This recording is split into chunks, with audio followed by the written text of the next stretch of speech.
জীবনে কিছু সময় আসে যখন কাছের মানুষই খুব দূরের হয়ে যায়।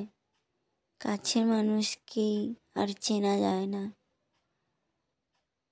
আগে আমি যেই মানুষ ছিলাম সেই মানুষ আর নেই। ক্লান্ত পথচারী একজন।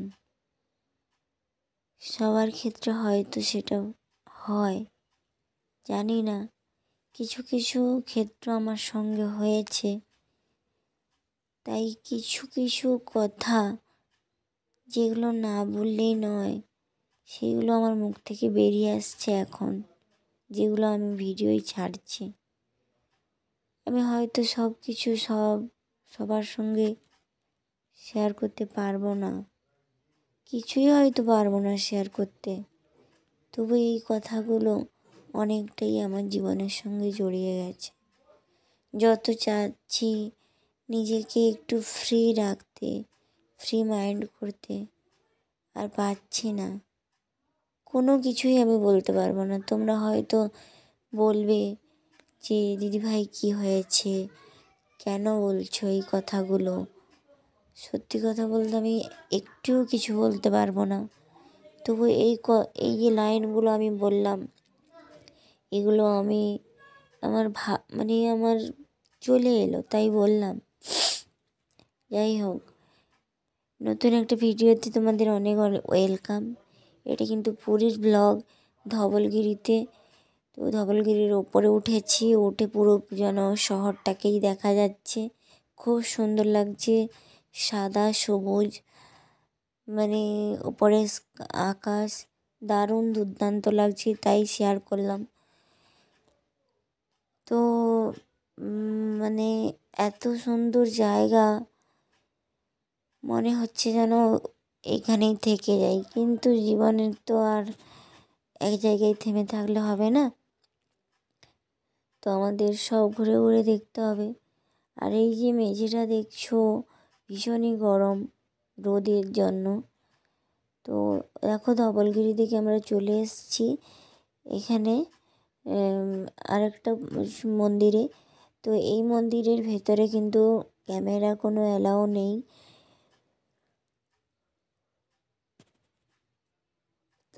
তাই বাইরের পাশে একটু ক্যামেরাটা করে নিচ্ছি। আমরা যখন প্রবেশ করছি তো আমরা ক্যামেরাটা করে নিচ্ছি। তো এটা সেই আগেকার দিনের পুকুর, ইংরেজ আমলের বা তারও আগের পুকুর। খুব সুন্দর ভেবেছিলাম যে পুকুরের সাইডে নেমে তোমাদের সঙ্গে একটু শেয়ার করব, আমি একটু ভালো সময় স্পেন্ড করব, কিন্তু এতটা কম সময়ে আমরা যেতে পারিনি। আমাদের মন্দিরে ঘুরে দেখতে দেখতে অনেক মন্দির, এত মন্দির যে ঘুরে দেখতে দেখতে আমাদের সময় চলে যাচ্ছে। আর আমরা যেহেতু বাসে গেছি তাই জন্য, তো বাইরের পাশটা বেশ সুন্দর, ভেতরেও সুন্দর, কিন্তু পয়সার খেলা সব জায়গায়। যে বুঝবে না তার কাছ থেকে একেবারে লুটে নেবে এইসব জায়গাগুলো। আমার মনে হয় আমি আমার কথাটাই বলছি, আমি যদি একা যেতাম তাহলে কিন্তু আমার কাছ থেকে যে কত টাকা নিয়ে নিত আমি জানি না, অনেক টাকা নিয়ে নিত। আমার মতো এত বোকা মনে হয় নেই, এত সরল সাদাসিধে সবাইকেই মনে ভাবি যে মনে হয় সত্যি কথা বলছে, এটা তাদের দরকার, তাই জন্য দিয়ে দিই। আজ হয়তো সবাইকে বিশ্বাস করার ফল আমাকে ভুগতে হচ্ছে। বলে না, অতিরিক্ত বিশ্বাস কাউকে করতে নেই, সেইটা হচ্ছে মেন কারণ। অতিরিক্ত বিশ্বাস, ভরসা, ভালোবাসা সব কিছুরই ফল পাচ্ছি আমি। তো যাই হোক, কথা বলতে বলতে কিন্তু অনেক কথা বেরিয়ে যাবে, তার থেকে বরং থাক, কিছুই বলবো না। মনে যার যার কষ্ট তার থাক। তো যেটা আনন্দ করতে এসেছি সেটাই তোমাদের সঙ্গে একটু শেয়ার করি। তো এখানে না সব মন্দিরগুলো একই আদলে, ওই পুরীর ঠাকুরের যে জগন্নাথের যে মন্দির, জগন্নাথ বলরাম সুভদ্রা, ওই মন্দিরের আদলে কিন্তু সমস্ত মন্দিরগুলো দেখো ভেতরে আছে। আমাদের ভেতরে ক্যামেরা এলাও নেই। এখানে আমি জুতো আমরা সবাই জুতোগুলো খুলে দিচ্ছি। আমাদের একটা কাণ্ড হয়েছে এখানে এসে, কী বলো তো, আমরা তো জুতো এখানে খুলে দিচ্ছি, আর ওই যে তোমাদের দেখালাম না সাইডে ঝাড়ু দিতে আসছিলো, সেই ঝাড়ু যে দিতে আসছিলো সেই মহিলা আমাদের সব জুতো নিয়ে চলে গেছিলো। আর এখানে দেখো এই যে ফোনগুলোও দিয়ে দিয়েছি। তো দেখো বন্ধুরা, ওখান থেকে বেরিয়ে আমরা চলে এসেছি পঞ্চলিঙ্গেশ্বর মন্দিরে। এখানে আমরা এসছি রাত্রি 2:30টার সময় এসছি। তো গাড়িতেই বসেছিলাম, ভীষণ ঠান্ডা লাগছিল। সকাল হতে স্নান টান যে যার স্নান টান করে মোটামুটি বেরিয়ে পড়েছে। আমরা তো এখানে স্নান করিনি, আমরা অন্য জায়গায় স্নান করবো বলে স্নান করিনি। তো এখানে পঞ্চলিঙ্গেশ্বর মন্দিরে ঝর্ণার কাছে, তোমরা যারা গেছো জানো, পঞ্চলিঙ্গেশ্বর মন্দিরে ঠাকুরের গায়ে যখন হাত দিতে যাওয়া হবে তখন পুরো সবাই স্নান করে যায়। অনেকেই ঝর্ণায়ও স্নান করছে, আর আমার ছেলের আড়ি শুধু ঝর্ণাতে স্নান করবে। কি বলো তো, বাচ্চা তো, তাই প্রচুর আড়ি করছে। আর তার বাবা তো একেবারেই দিচ্ছে না স্নান করতে, ভীষণ রাগারাগি করছে। কিন্তু শেষমেশ ঝর্ণাতে স্নান করেছে বাবা ছেলে। আমি যাইনি, কারণ আমার শরীর খুবই অসুস্থ। এই জলে যদি ঠান্ডা লাগে আর আমাকে বাড়ি ফিরতে হবে না, এখানেই থেকে যেতে হবে, এই জন্য আমি যাইনি। আর এখানে এত উঁচুতে সিঁড়ি, উঠতে পা বসে যাচ্ছে। মাঝে মাঝে বসে যাচ্ছি, আবার হাঁটছি, আবার যাচ্ছি।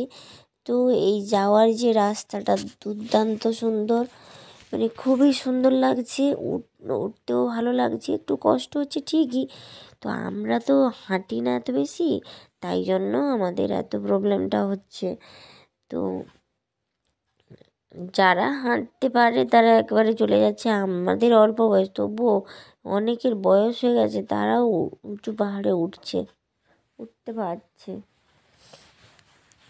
এ দেখো, যাই তো যাই, রাস্তার আর শেষ নেই।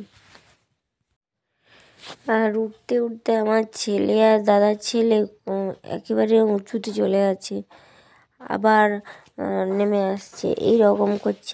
আমার উঠতে দেরি হচ্ছে, আমি বারবার বলছি আমার উঠতে দেরি হচ্ছে, তোমরা চলে যাও, কিন্তু তারা যাচ্ছে না, আমার সঙ্গে যাবে।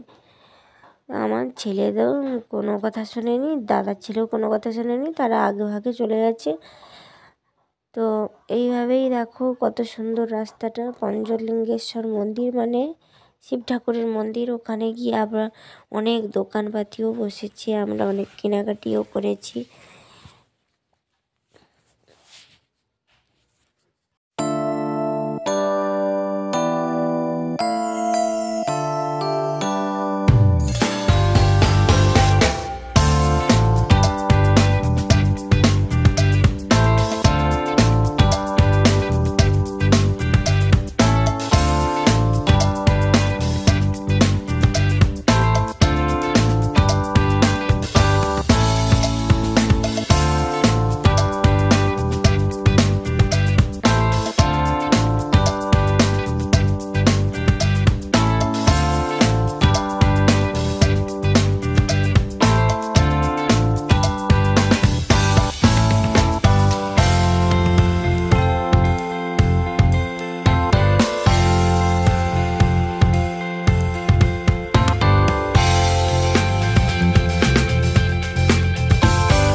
চলে এসেছি, আর এখানে ঝর্নার কাছে যা এসছে, আমার ছেলে তো ভীষণ হাড়ি, স্নান করবে, সবাই স্নান করছে এখানে,